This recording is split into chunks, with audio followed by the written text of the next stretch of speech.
da Sicilia 24, questi i titoli di oggi. Non crediamo al suicidio. A Sicilia 24 parla la zia di Aurora Maniscalco, l'hostess palermitana precipitata dal balcone della sua casa a Vienna. Illegale nella nuova istanza, chiede di poter chiarire le incongruenze nel racconto della tragedia. Blitz antidroga a Giarre nel Catanese, smantellata una fiorente piazza di spaccio con base logistica nell'abitazione di una giovane coppia, 11 arresti. Discorso alla città durante i festeggiamenti per Santa Rosalia dell'arcivescovo Lorefice. Dura l'analisi della situazione del capoluogo per la violenza dilagante e il monito a chi detiene il potere e si riveste d'oro. Sit-in di PD e 5 Stelle in piazza a Palermo chiedono a Schifani di togliere gli incarichi al turismo e cultura per gli assessori di Fratelli d'Italia. Il presidente replica: vado avanti.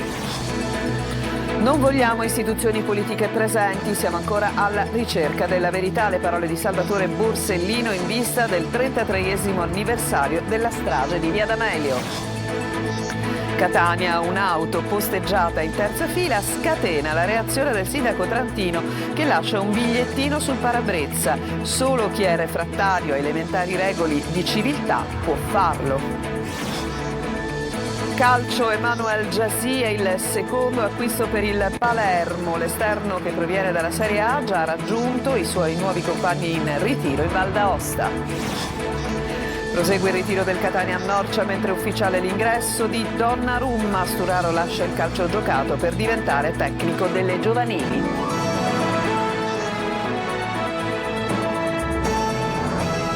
Ancora ben trovati, parla al nostro microfono la zia di Aurora Maniscalco, l'hostess palermitana precipitata dal balcone della sua casa a Vienna. Non crediamo al suicidio, dice la zia, tante le incongruenze nel racconto di quella sera.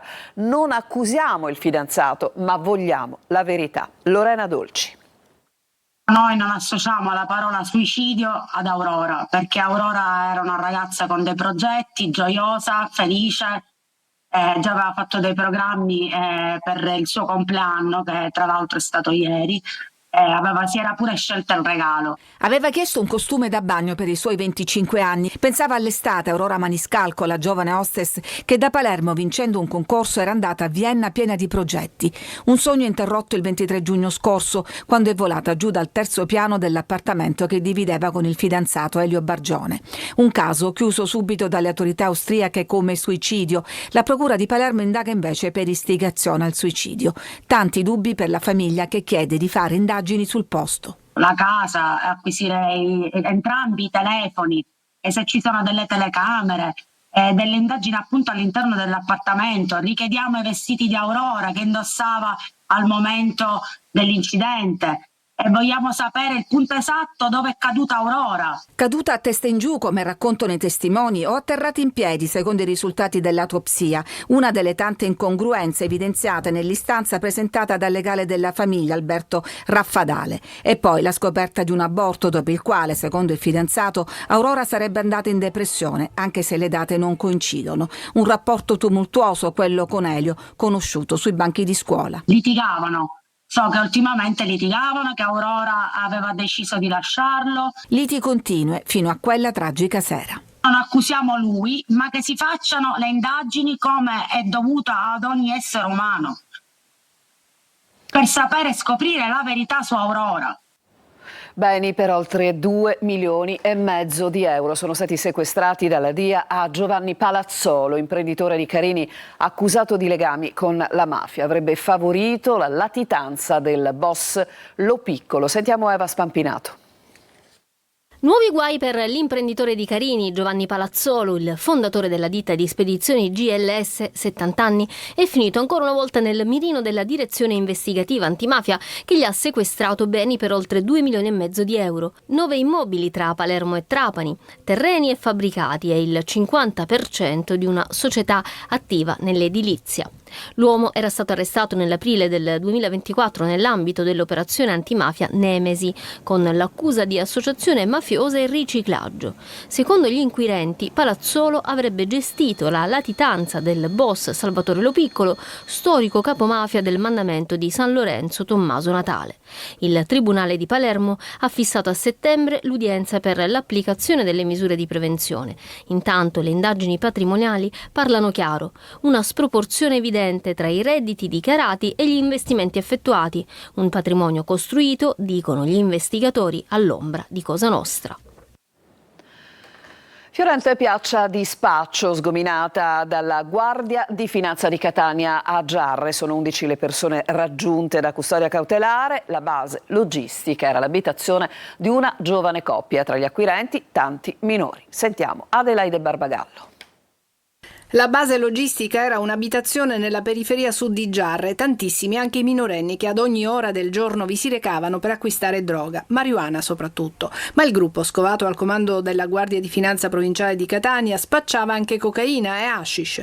Il GIP ha disposto 11 misure cautelari, 3 persone sono finite ai domiciliari e per 8 è scattato l'obbligo di presentazione. A gestire la vendita di droga una giovane coppia. Dalla loro abitazione, protetta da vedette e da un sistema di videosorveglianza, i numerosi clienti potevano acquistare la droga. Nonostante le cautele adottate dagli indagati, grazie a intercettazioni e attività di videosorveglianza anche con i droni e pedinamenti, i finanzieri di riposto sono riusciti ad acquisire numerose prove che hanno consentito di sequestrare diverse dosi di cocaina, hashish e marijuana. I finanzieri hanno ricostruito guadagni giornalieri per 3.000 euro. 4 persone sono state tratte in arresto in flagranza di reato per detenzione di stupefacenti. Un incidente, oggi un barbiere di 45 anni, Carmelo, trovato e morto questa mattina intorno alle 7:30 ad Aci Castello nel Catanese dopo essersi scontrato in moto contro un'auto. L'incidente è avvenuto sul lungomare, sul litorale della Scogliera, proprio vicinissimo all'ingresso del paese. Nonostante l'intervento del 118, il 45enne è deceduto al pronto soccorso dell'ospedale Cannizzaro di Catania. Sul posto dei carabinieri, lo ricordiamo, trovato titolare di un noto negozio in centro ad Aci Castello, attività che andava avanti da generazioni, lascia la moglie e i figli. E adesso cambiamo decisamente pagina, andiamo all'urlo vero e proprio dell'arcivescovo Lorefice sulla città di Palermo. Dilaga la violenza, ha detto nel discorso alla città durante i festeggiamenti per Santa Rosalia. L'analisi dell'arcivescovo è davvero spietata. Sentiamo uno stralcio. Anche la nostra Palermo arriva alla festa della sua santuzza avvilita.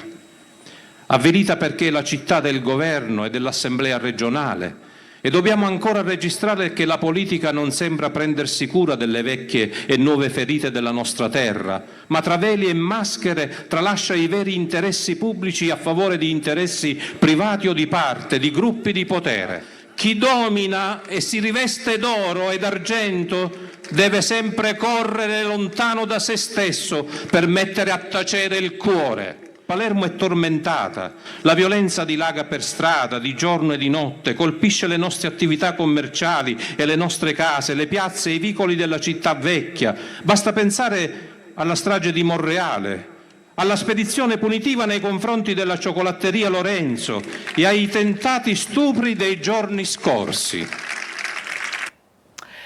E oggi PD e 5 Stelle sono scese in piazza a Palermo per chiedere al Presidente della Regione, con un sit-in sotto la sede appunto del governo regionale, di togliere le deleghe, gli incarichi di turismo e cultura agli assessori di Fratelli d'Italia. Maglio Viola.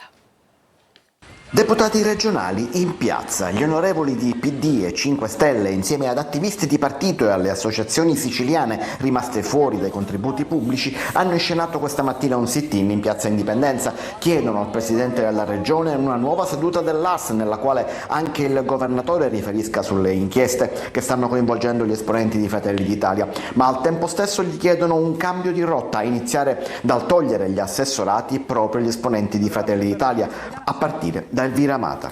È inaccettabile rispetto a quello che sta succedendo che Schifani non venga in aula a confrontarsi. È giusto che si facciano quante più cose possibili in questo momento, l'importante è colpire ad oggi, e lo vogliono i siciliani, questo centrodestra che ha fallito. Il Presidente della Regione fa finta di nulla, cerca di occupare titoli di giornale attraverso i suoi slogan, dando responsabilità ad altre, ma la responsabilità è sua, la responsabilità è di chi governa questa regione e oggi la sta governando lui. Si assuma le responsabilità, meno classifiche che guardi di gradimento e guardi davvero invece le esigenze dei siciliani. Nel pomeriggio anche Ismaele Lavardera, che nei giorni scorsi ha annunciato un'improbabile mozione di sfiducia al governo, terrà una conferenza stampa insieme agli esponenti della sinistra non rappresentata all'Ars, ma a tutti ha già risposto prima ancora delle manifestazioni della conferenza il presidente della regione. Schifani annuncia che il suo governo andrà avanti, che penserà a cambiare delega all'assessore Amata solo se scatterà il rinvio a giudizio, ed ha stigmatizzato la strumentalizzazione di intercettazioni diffuse fuori contesto. Per Schifani sembra responsabilità, soprattutto in vista della manovra bis che sta per andare in discussione e che vale ben 345 milioni di euro nell'interesse dei siciliani. Andiamo alle agenzie. È stato firmato al MIT l'accordo di programma per il ponte sullo Stretto. Lo annuncia in una nota proprio il Ministero delle Infrastrutture e dei Trasporti. L'accordo è stato sottoscritto tra gli altri dal Vicepresidente del Consiglio e Ministro delle Infrastrutture e dei Trasporti Salvini, il Ministro dell'Economia e delle Finanze Giorgetti, il Presidente della Regione Siciliana Schifani e il Presidente della Regione Calabria Roberto Occhiuto. In vista del 33esimo anniversario della strage di Via D'Amelio, Salvatore Borsellino ha dichiarato: non vogliamo istituzioni politiche presenti, siamo ancora alla ricerca della verità. Marco Gullà. Senza politica Via D'Amelio è una strada pubblica e qualcuno può anche venire, però come libero cittadino, non come istituzione. Se dovesse venire qualche istituzione, quelle istituzioni che ad oggi non ci hanno dato né verità né giustizia, noi alzeremo l'agenda rossa. Categorico e deciso Salvatore Borsellino in vista del 33esimo anniversario della strage di Via D'Amelio, ancora una volta ribadisce di non voler vedere sfilate politiche nel ricordo di suo fratello e degli agenti della scorta uccisi il 19 luglio del 1992. Questa mattina presentate le iniziative di un anniversario che ancora una volta viene riscaldato da polemiche e rivelazioni. Ancora non abbiamo né verità né giustizia e io in questi giorni di memoria voglio soprattutto fare notare questo, che la strage di Via D'Amelio non è una strage isolata, ma fa parte di una serie di stragi che hanno insanguinato il nostro paese e che avevano lo scopo precipuo di cambiare l'equilibrio politico del nostro paese. Si vuole isolare la strage di Via D'Amelio dalle altre stragi. Isolarla è un vero e proprio depistaggio istituzionale, ha aggiunto Borsellino. Ha trovato il mio avvocato un documento nella quale si dimostra che Paolo in quei giorni si stava occupando delle rivelazioni del pentito collaboratore di giustizia Lo Cicero, il quale parlava di presenza dell'eversione nera a Palermo. È quello di cui è la partecipazione dell'eversione nera alla strage di Capaci. Nel giorno dell'anniversario, ovvero sabato, tante le iniziative in programma. In mattinata saranno protagonisti i bambini, nel pomeriggio poi il ricordo con il minuto di silenzio. A Santa Maria di Licodia un incidente sul lavoro questa mattina in un cantiere edile.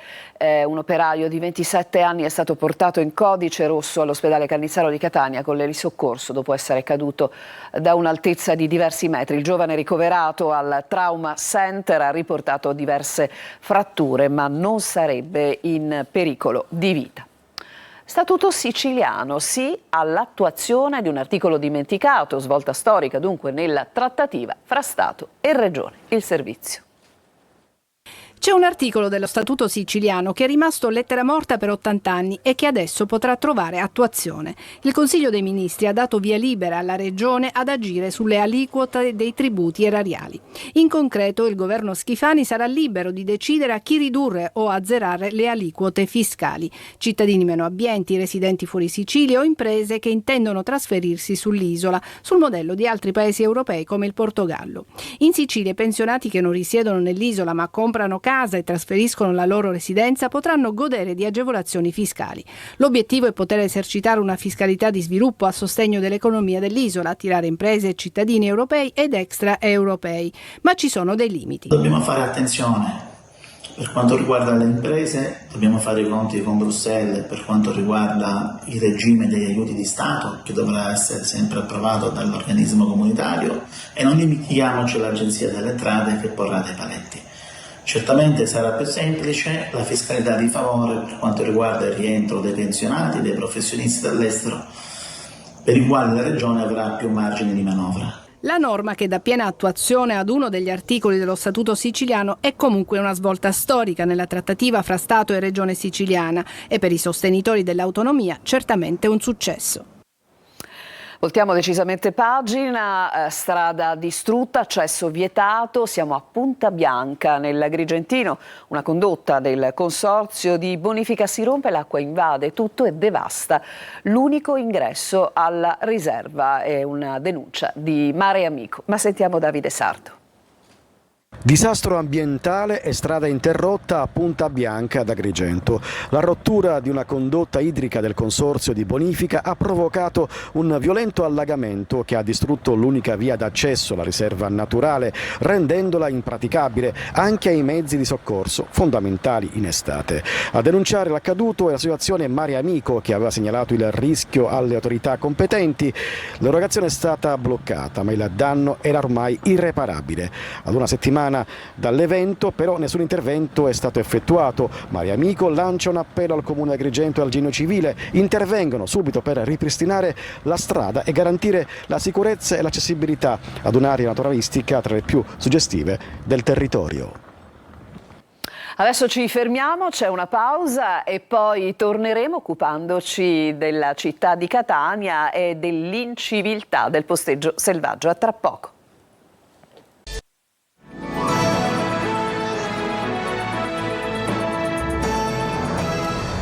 Seconda parte di Sicilia 24, andiamo subito a Catania, dove una macchina parcheggiata in terza fila all'ombra ha scatenato una vera e propria reazione del sindaco della città etnea Enrico Trantino. Ha posizionato sul parabrezza un bigliettino assolutamente emblematico, ma ci dice tutto Desiree Ferlito.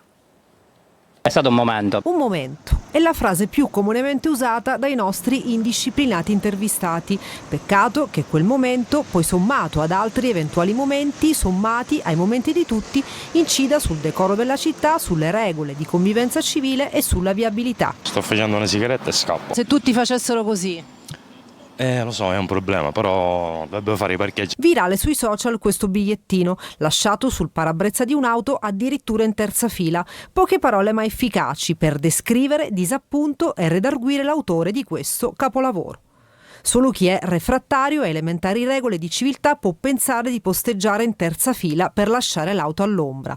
A scriverlo stavolta è il primo cittadino, ormai nota la sua battaglia contro i comportamenti scorretti degli automobilisti. Trantino, in stile sceriffo, condivide tutto sui social, rincarando la dose. Spero che l'autore di questa sosta balorda si riconosca, in attesa della pattuglia, nel biglietto il mio disappunto.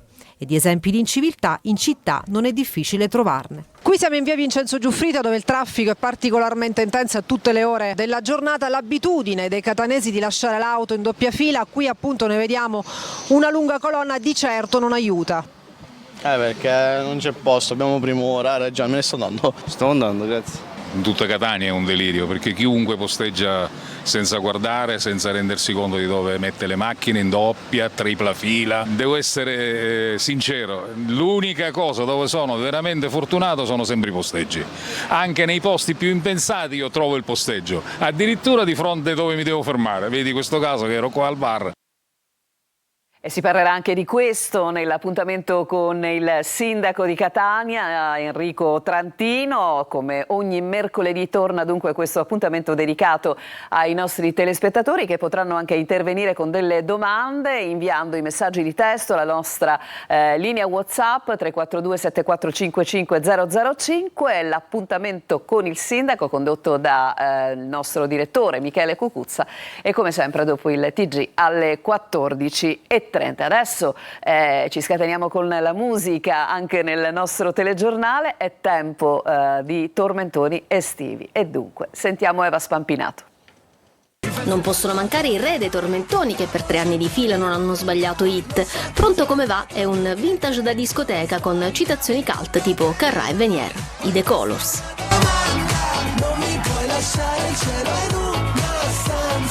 Fedez e Cla, ritmi di Anna, Marco Mengoni, Serena Brancale e Alessandra Moroso. Tra tanto pop non può mancare la quota rap, con il mitico Fabri Fibra accompagnato dal giovane 13 Pietro. Voglio fare il contante, un profilo importante. Vogliamo tutti un po' le stesse cose, tu. Ci fermiamo ancora e subito dopo il calcio con il Palermo e il Catania, divisi appunto tra la preparazione precampionato e i nuovi colpi sul mercato. A tra poco.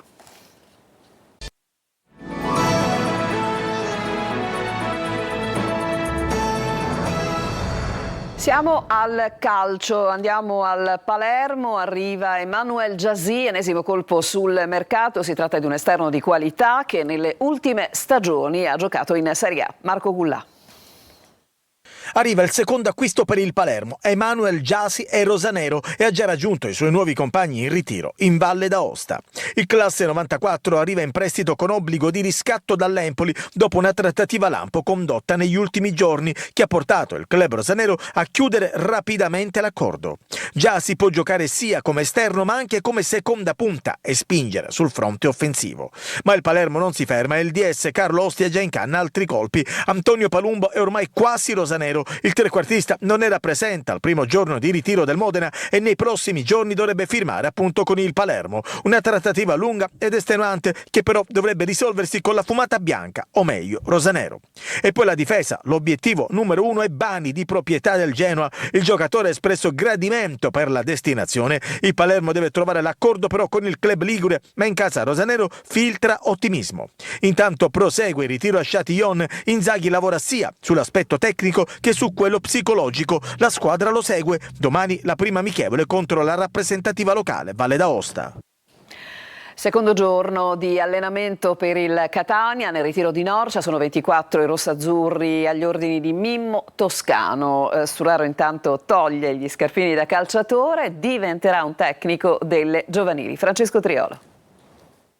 Il primo giorno di lavoro allo stadio Micheli di Norcia è andato in archivio. I ritmi sono destinati a salire nei prossimi giorni con Mimmo Toscano che sta lavorando con i 24 giocatori sinora convocati, un gruppo del quale fa parte anche Daniele Donnarumma, l'ultimo ad essere ufficializzato, il terzino, che ha sottoscritto un contratto biennale legandosi al club etneo fino al 30 giugno del 2027. Arriva dal Cesena dove, agli ordini di mister Toscano, l'esterno sinistro ha conquistato nel 2024 la promozione in B e vinto la Supercoppa di Serie C. Sul fronte giocatori invece è rimasta a Catania Rino Frisenna che sta svolgendo un programma di riatletizzazione e si aggregherà ai compagni appena possibile.